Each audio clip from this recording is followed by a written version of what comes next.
რაზე მიუთითებს ეს და რამდენად უთყავს მათ შორის BBC-ის რეპუტაციას? აჩვენებს იმ დონეს ფალსიფიკაციისა, რაზეც მიდის BBC საკუთარი რაღაც ინტერესებიდან გამომდინარე, ფაქტია, რომ ამის უკან დგას პოლიტიკური ინტერესები, სავარაუდო პოლიტიკური დაკვეთა ამ შემთხვევაში ამერიკის შეერთებული შტატების პრეზიდენტის წინააღმდეგ. და ეს იცით, რომ წინასაარჩევნოდ იყო სიუჟეტი მომზადებული იმისთვის, რომ დისკრედიტაცია მოეხდინათ დონალდ ტრამპის. ასე რომ კიდევ ერთხელ დასტურდება, რომ ის ზღაპარი, რასაც ჩვენ გვიყვებიან მედია სტანდარტებზე, რომელიც თითქოს არსებობს ზოგიერთ ქვეყნებში და რასაც ჩვენ პირიქით ხედავდით ბევრ მაგალითზე, რომ არის აბსოლუტურად ერთი ხელით მართული პროპაგანდისტული მანქანა, რომელიც სხვადასხვა ქვეყანაში ერთი კონგლომერაციული გაერთიანებებით იმართება, ეს კიდევ ერთხელ დასტურდება და ეს რა თქმა უნდა ამყარებს მათ შორის ჩვენს პრეტენზიას BBC-ის წინააღმდეგ. თუ არ ვცდები, პრეზიდენტმა ტრამპმა განაცხადა, რომ 10 მილიარდიანი სარჩელი შეაქვს BBC-ის წინააღმდეგ. იცით, რომ ჩვენც მუშაობთ ამ სარჩელზე, იურისტები მუშაობენ ამ სარჩელთან დაკავშირებით და რა თქმა უნდა ჩვენც იგივე გზას მიმართავთ.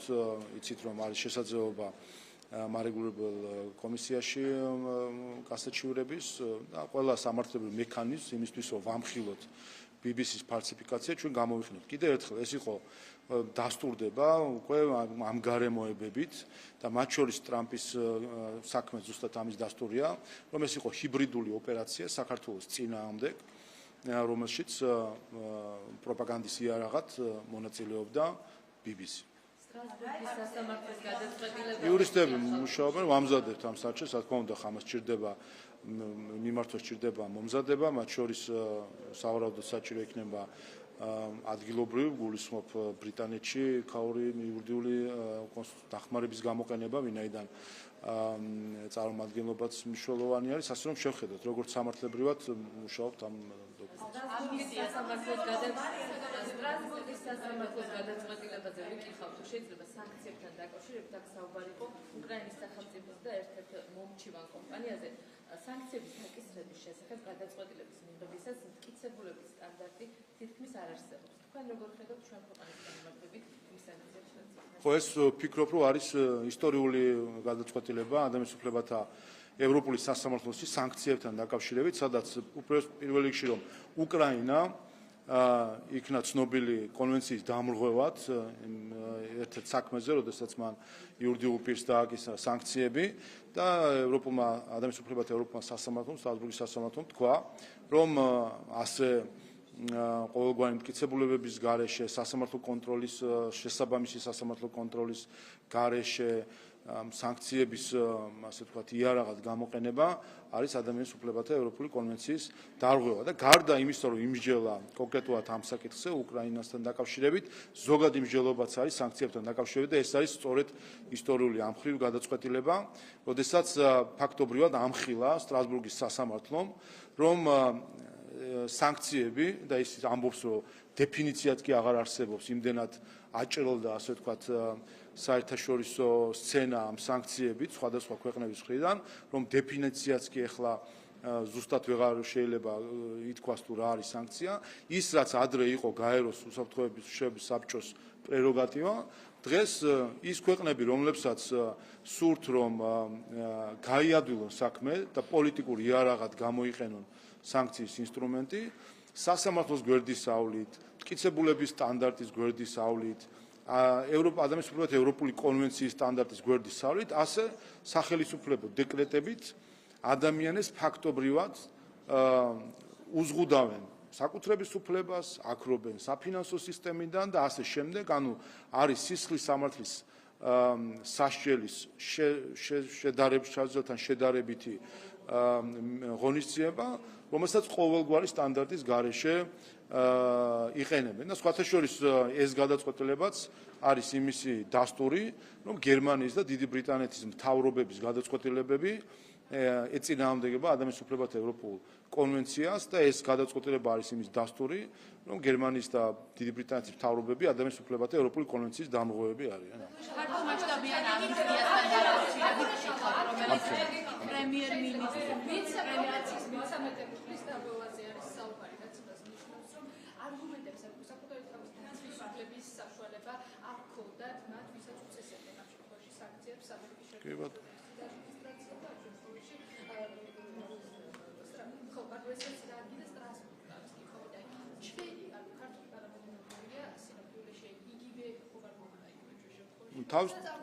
კიდე თავისთავად თქვენ ხო ვიცით რომ მაგალითად გერმანიის მთავრობის გადაწყვეტილება დღემდე ნორმალურად არ ვიცით ვინ ყავთ დასანქცირებული, რატომ ყავთ დასანქცირებული, იგივე რითმის ბრიტანეთის შემთხვევაზე.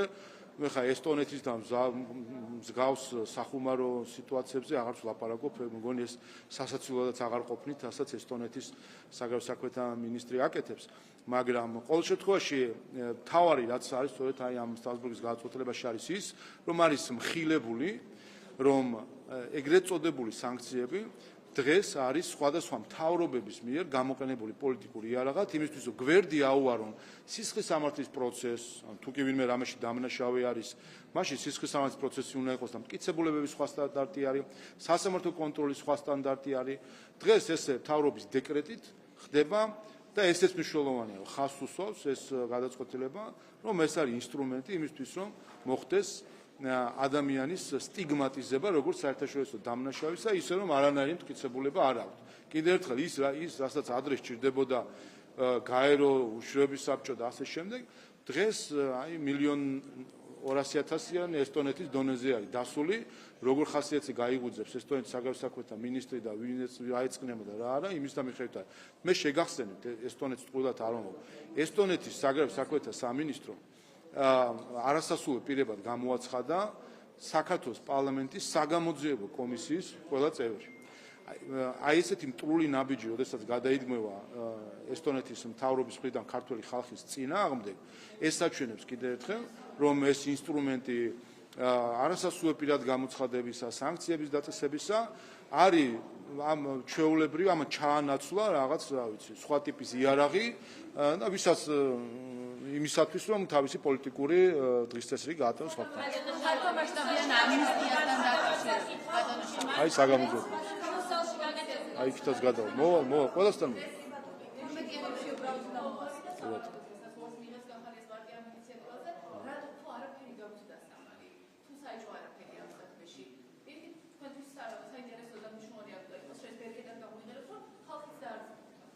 იმიტომ რომ საძაგელ დეზინფორმაციას საქართველოს წინააღმდეგ არ უნდა მივცეთ ჩვენ ტრიბუნა. ეს არის მნიშვნელოვანი. დადასტურდა რომ ეს იყო საძაგელი დეზინფორმაცია საქართველოს წინააღმდეგ და ხედავთ ჩვენ ცდილობებს რომ მას შემდეგ რაც ჩაიფუშა ეს ჰიბრიდული ოპერაცია საქართველოს და ქართული ხალხის წინააღმდეგ, ეხლა ცდილობა აქვს რომ ხელოვნურ სუნთქვაზე ამყოფონ ეს თემა, რა თქმა უნდა, ჩვენ არ მივცევთ შესაძლებლობას არავის რომ ეს საძაგელი დეზინფორმაცია საქართველოს წინააღმდეგ ამ საძაგელ დეზინფორმაციას ჰქონდეს საპარლამენტო ტრიბუნა. რომელ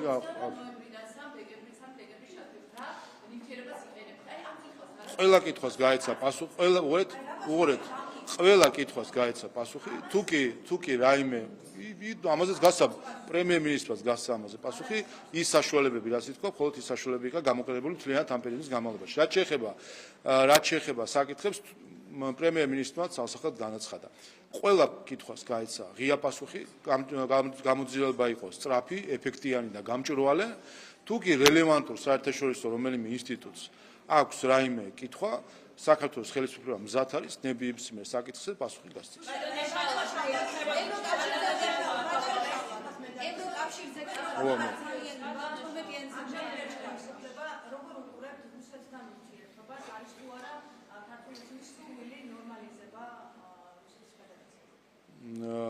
ჩვენ თქვით რა არის წინაპირობა საქართველოს და რუსეთის შორის ურთიერთობების აღდგენისა, რა თქმა უნდა, ეს ურთიერთობები აღდგება იმ შემთხვევაში, თუ კი საქართველოს ტერიტორიული მთლიანობა იქნება აღიარებული რუსეთის ფედერაციის მხრიდან. ნორმალიზების გზა ეს არის რუსეთის ფედერაციამ და ხელისუფლებამ კარგად იცის. რა არის წინაპირობა ურთიერთობის ნორმალიზებისა, რა თქმა უნდა, ჩვენ მომხრე ვართ ნორმალიზებისა და ამის წინაპირობა არის საქართველოს ტერიტორიული მთლიანობის აღიარება.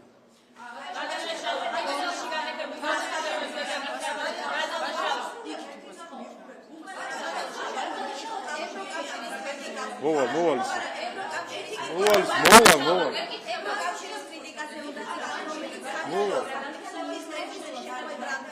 ნო 12-იან განცხადებაზე, რომელიც ამბობს, რომ ქართული იზნება ევროპულ ღირებულებებს დახშოვდა და უნდა დაუბრუნდეს ევროპას ისევ თუ უნდა ევროკავშირში გაწევრიანება და ეს მათზე დამოკიდებული საქართველოს მთავრობაზე. ნუ ჩვენ არ დავიწყოთ, ეს ის მარტა კოსია, რომლის პარტია ALDE თანამშრომლობს ტერორისტთან.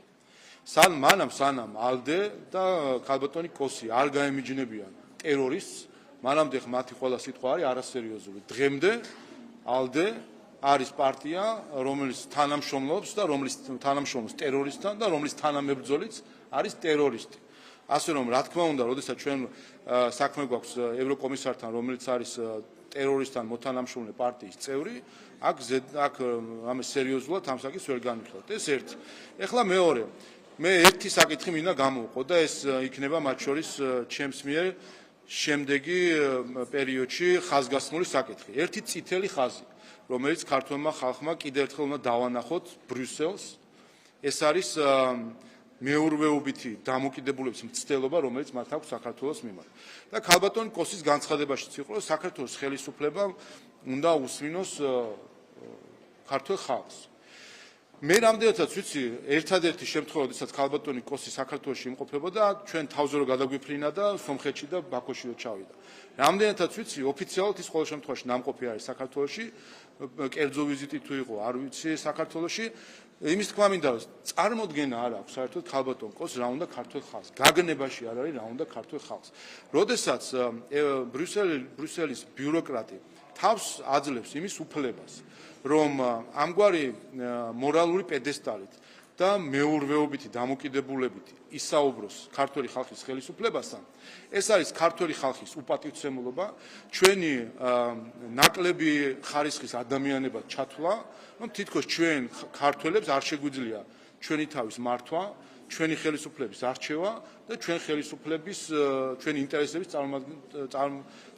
წარმომადგენლების ყველა ხელისუფლებაში. ეს არის ყველაზე სახიფათო გზა, რომელსაც ადგას ევროპული ბიუროკრატია. რამდენჯერმე მე ამაზე ვისაუბრე, თუმცა ვატყობ, რომ არ ყოფნის ეს ყველაფერი და მაინც აგრძელებენ ამ მიმართოს, ამიტომაც მე დღეიდან ამ საკითხზე განსაკუთრებულ ყურადღებას გავამახვილებ. ყველა უცხოელი, ვინც ლაპარაკობს ქართული ხალხის სახელით, ის არ არის ქართული ხალხის მეგობარი.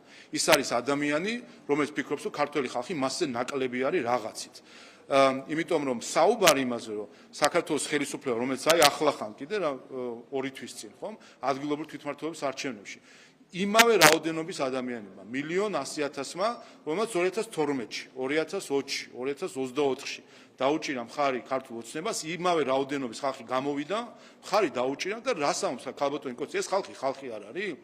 ანუ რაიმე ქვე ადამიანები არიან? რაიმე მაღალი კასტის წარმომადგენლები გველაპარაკებიან დაბალი კასტის წარმომადგენლებს. კიდევ ერთხელ, ყველამ უცხოელმა დაანებოს თავი ქართული ხალხის ნაცვლად და ქართული ხალხის სახელით საუბარს. არც ერთ ქართველს არ მიუწია მისთვის არც ლეგიტიმაცია, არც უფლება ისაუბრონ ქართული ხალხის სახელით და ესაუბრონ ქართული ხალხის არჩეულ ხელისუფლებას ქართული ხალხის სახელით.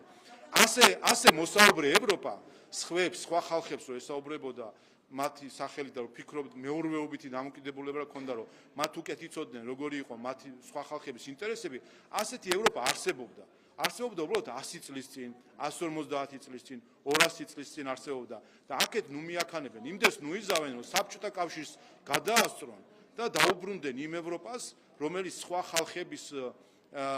ხალხების სახელით საუბრობდა, თავისუფლებას აძლევდა, ჩასულიყო სხვა ხალხები და ჭკუა ესწავლებინა მათთვის. ამიტომ კიდევ ერთხელ, რამდენი განცხადებაც იქნება, კომისარი იქნება, რომელიმე ქვეყნის წარმომადგენელი იქნება, რომელიც გაბედავს, რომ ისაუბროს ქართველი ხალხის ნაცვლად, მისი სახელით, ყველას ეს არის წითელი ხაზი, რომელსაც დღეიდან ყველას მიუთითებთ, რომ ეს არის ჩვენი სუვერენიტეტის უპატივცემულობა, ჩვენი დამოუკიდებლობის უპატივცემულობა. ქალბატონი კოსის ეს ერთი ფრაზა, რომ ხელისუფლება ხალხს უსმენს, ეს ნიშნავს, რომ გვაუქმებენ როგორც დამოუკიდებელ ქვეყანას, გვაუქმებენ როგორც ერს, როგორც სახელმწიფოს, როგორც ხალხს, რომელსაც აქვს თავისი სუვერენიტეტი, რომელსაც იბრძოლა ამ თავის სუვერენიტეტისთვის და ამიტომ, რა თქმა უნდა, ჩვენ ამის უფლებას არავის არ მივცემთ. ამიტომ კიდევ ერთხელ შეეშვან ამ დამოკიდებულებას, რომ ვიღაცა არის ნაკლები ადამიანი და ვიღაცა არის ზეკაცი და ვიღაცა ქვეკაცი არის. ასე რომ შეეშვან ამ დამოკიდებულებას.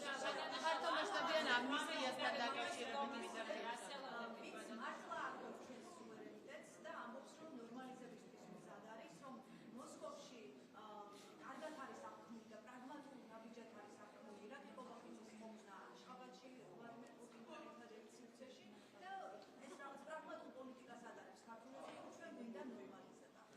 მას ამ გზავნილებს თქვენ როგორ ხართ? ასეთივე კაცები, როგორც მაგალითად გოგოელების მიმართვად, რატომ ჩვენ ძალიან ჩვენ კიდევ ერთხელ ჩვენ ყველა გადაწყვეტილება, ყველა ნაბიჯი ნაკარნახევი ჩვენი ეროვნული ინტერესებით და არა ვიღაცის კარნახით. ჩვენი ეროვნული ინტერესები არის ჩვენი ქვეყნის მთლიანობის აღდგენა და კეთილდღეობა. ჩვენი ქვეყნის მთლიანობაში იგულისხმება სუვერენიტეტის. ამიტომ ვინც პატივს არცემს ჩვენ სუვერენიტეტს, იქნება ჩრდილოეთი, აღმოსავლეთი, დასავლეთი, სამხრეთი, მნიშვნელობა არა გეოგრაფიულ მიმართულებას. ვინც პატივს არცემს ჩვენ სუვერენიტეტს, შესაბამისი დამოკიდებულებაც გვექნება. არცემს რუსეთი ჩვენ სუვერენიტეტს პატივისცემას, კაფიოდ გვაქვს ჩვენი პოზიციო, დიპლომატიური ურთიერთობა არ გვაქვს რუსეთის ფედერაციასთან და ნათქვამი გვაქვს რა არის წინაპირობა, რომ ურთიერთობები აღდგეს. წინაპირობა არის ჩვენი ტერიტორიული მთლიანობის აღდგენა, სუვერენიტეტის პატივისცემა. არცემს ჩვენ სუვერენიტეტს ბრიუსელი, მათაც მიუთითებთ ამისკენ, მათაც მიუთითებთ, რომ სუვერენიტეტს, რომ როგორც კი პატივისცემს ქართველი ხალხის სუვერენიტეტს, იმ მომენტში, რა თქმა უნდა, ჩვენი ურთიერთობები სხვანაირად დავარღვევთ. ფართომასშტაბიან ამნისტიასთან დაკავშირებით. ამას თავად სამწუხაროდ ამ გზაზე თავად ბრიუსელი დადგა, როდესაც დაიწყო საქართველოს სუვერენიტეტის უპატივცემულობა. თავისთავად ჩაიყენა ბრიუსელმა და დაიწყო გათანაბრება მათ შორის იმ ძალებთან, რომლებიც ჩვენ სუვერენიტეტს პატივს არცემს. რა მნიშვნელობა აქვს რომელი გეოგრაფიული მიმართულებიდან ხდება უპატივცემულობა ჩვენი სუვერენიტეტის მიმართ. როდესაც არ აღიარებენ ქართველ ხალხს, როდესაც არ აღიარებენ ქართველი ხალხის უფლებას, როდესაც ბრიუსელი არ აღიარებს ქართველი ხალხის უფლებას, აირჩიოს საკუთარი ხელისუფლება, ეს არის სუვერენიტეტის უპატივცემულობა, რას ქვია, არ აღიარებს. გუშინ გამოვიდა ლიტვის საგარეო საქმეთა მინისტრი და ახალი არჩევნები ჩაატარეთო. გამოვიდა ქალბატონი კოსი და ამბობს, რომ ხელისუფლება უნდა მოусმენოს ხალხსო. რას ქვია, ხალხის მოიცა, ვინ გვასწავლის ჭკუას, ხალხის არაარჩეული კომისარი, რომელიც არავის არ აურჩევია და ამ მხრივ დემოკრატიის დეფიციტი. ამ მხრივ ევროკავშირი არის მაგალითი დემოკრატიის დეფიციტისა, სადაც უმაღლესი თანამდებობის პირები არავის მიერ არ არიან არჩეული და არიან პოლიტიკური კონსენსუსის შედეგი, ყველა დანიშნული კომისარი არის პოლიტიკური კონსენსუსის შედეგი და არა დემოკრატიული არჩევნების შედეგი. ისინი ჩვენ მიგვითითებდნენ საკუთარი ხალხის როგორ მოსმენა, როგორ უნდა და როგორ არა, ეს არის აბსოლუტურად სასაცილო დამოკიდებულება. უყურეთ, არავის ხელისუფლება ხალხს რო უსმენს, იმიტომ მოვიდა 1,100,000 და მოგცდა ხმა ქართულ ოცნებას სულ რაღაც 2 თვის წინ. ეს არ არის შეფასება. სწორედ ეს არის მთავარი არც ეს შეფასება კი არისო.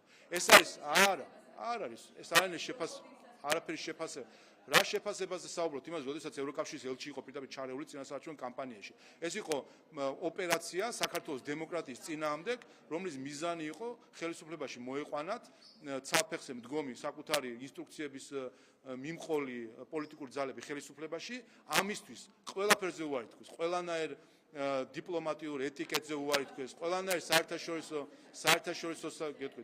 საერთაშორისო სამართალზე უარი თქვეს, იმ ევროპულ ღირებულებებზე უარი თქვეს ყველამ და დადგნენ ქართული ოცნების წინააღმდეგ, მათ შორის ევროკავშირის ელჩის ჩათვლით და დამარცხდნენ, რა თქმა უნდა, ისიც დამარცხდა ამ არჩევნებში, ვინაიდან იდგა ქართული ოცნების წინააღმდეგ და ეს დანარჩენი ხედავთ ამ შედეგებს იმისა, რომ დამარცხებულ მხარეს არ უნდა აღიაროს საკუთარი მარცხი.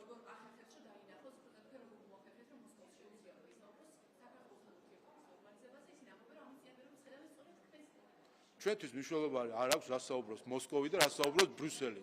ჩვენთვის მნიშვნელოვანია რა არის ჩვენი ინტერესი. ჩვენი ინტერესი გაცხადებული არის ღიად.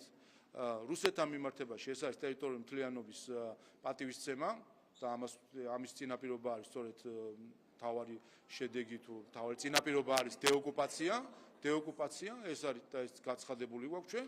ბრიუსელთან მიმართებით ეს არის ჩვენი სუვერენიტეტის და დემოკრატიის პატივისცემა.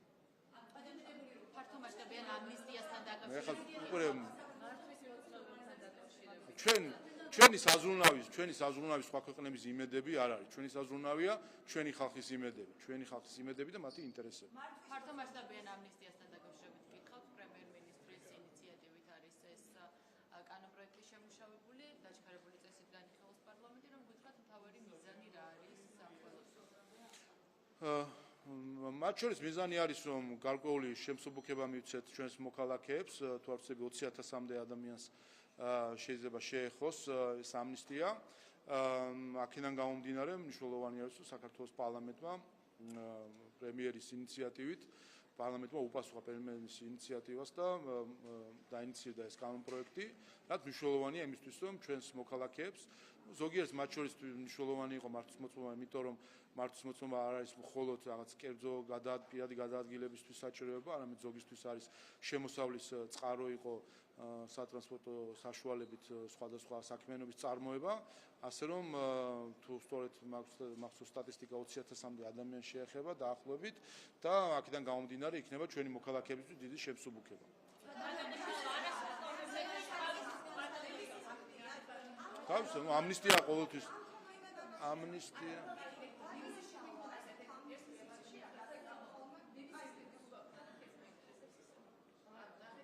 არა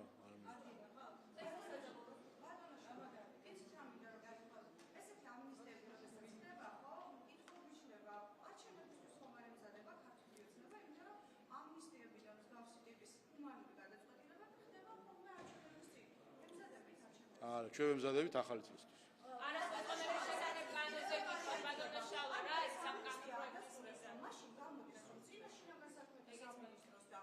წინა პრემიერ-მინისტრის დროს უკანონოდ ხდებოდა ადამიანების დაჯარიმება და ჩამოთვლება და თუ კარგით, მოვჩვენოთ, კარგით.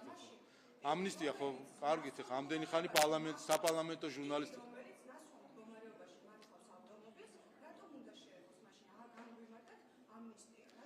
ამდენი წელია საპარლამენტო ჟურნალისტი ხართ. ხა ასეთ არაკვალიფიცირებულ კითხვას არ უნდა სვამდეთ, რომ ამნისტია რა თქმა უნდა ეხება ყოველთვის მათ, ვინც რაღაცა დააშავა. ეს აპრიორი ჩადებულია თვითონ ამ მარშია ჩადებული.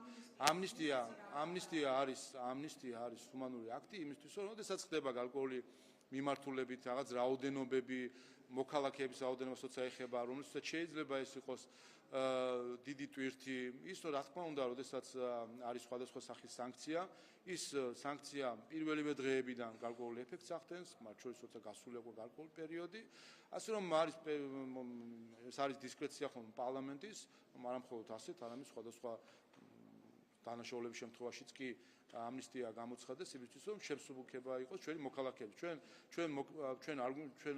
ჩვენი მიზანი ხომ არ არის მოქალაქეების დასჯა ბოლომდე და რაღაცნაირად მათი გაწვალება, ხომ? საშელი იყო მათ მართლმსმოწმობის ჩამორთმევის სახით შესაბამისი დისკომფორტი შეექმნათ თავის ცხოვრებაში. არის დიდი რაოდენობა ასევე ადამიანების, რომლებსაც მართლმსმოწმობა მნიშვნელოვანია იმისთვის, რომ შემოსავალი მიიღოს, აქედან გამომდინარე ცხადდება ეს მისთან კავშირში.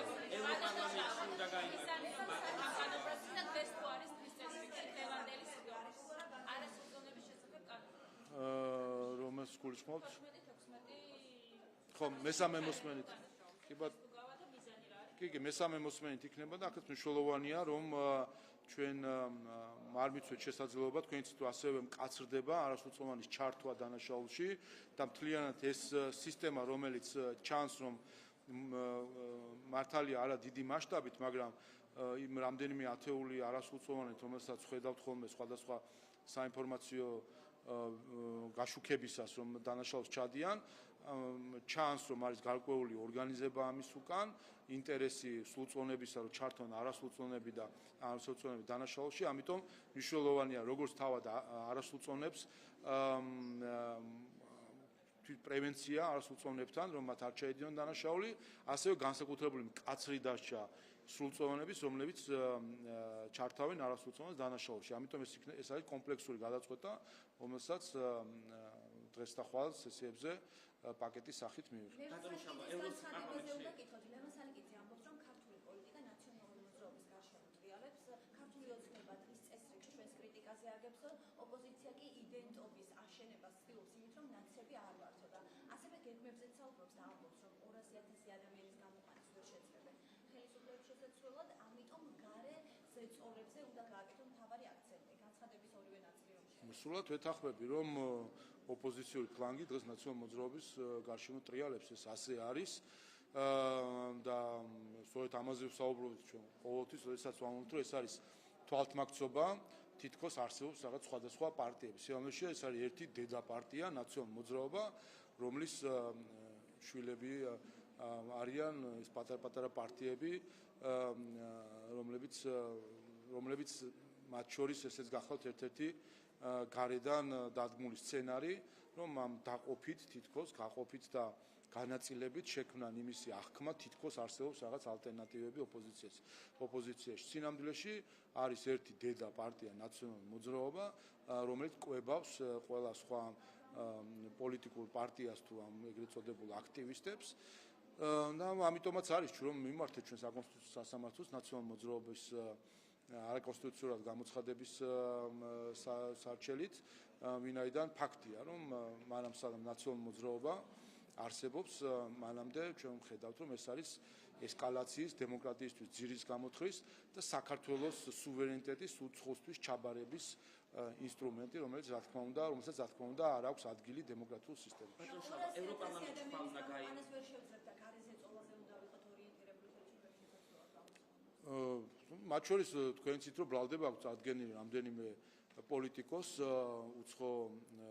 უცხო ქვეყნის ორგანიზაციებისთვის ტულ საქმიანობაში დახმარებაში და სწორედ ამაში გამოიხატება, როდესაც ჩვენ ხედავთ, რომ ანუ ის რაც აი საუკუნეების წინ ჩვენს ისტორიაში ნასწავლი რო გვაქვს, რომ რომელიღაცა, რა ვიცი, სამეფოების თუ ასე შემდეგ დედაქალაქებში ჩადიოდნენ, რომ აქ ჯარი წამოეყვანათ და თავისი რაღაცა მართლობა დაემკვიდრებინათ. ეხლა ამას ვხედავთ პირდაპირ ეთერში, როდესაც ჩადიან სხვა ქვეყნებში და საქართველოს წინააღმდეგ ცდილობენ რომ შეკრან ხან სანქციების ჯარი და ისე ქვია არასასრული პირად გამოცხადების ბატალიონები. ასე რომ ეს არის მტრული საქმიანობა საქართველოს წინააღმდეგ, რომელშიც ჩართული არიან ქართველი პოლიტიკოსები, რომელიც დადიან ქვეყნიდან ერთი ქვეყნიდან მეორე ქვეყანაში.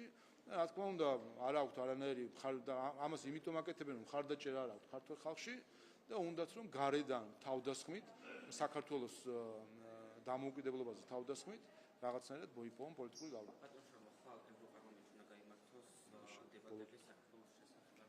იმის შესახებ, მოლოდინები როგორი გაქვთ ამ დებატებში?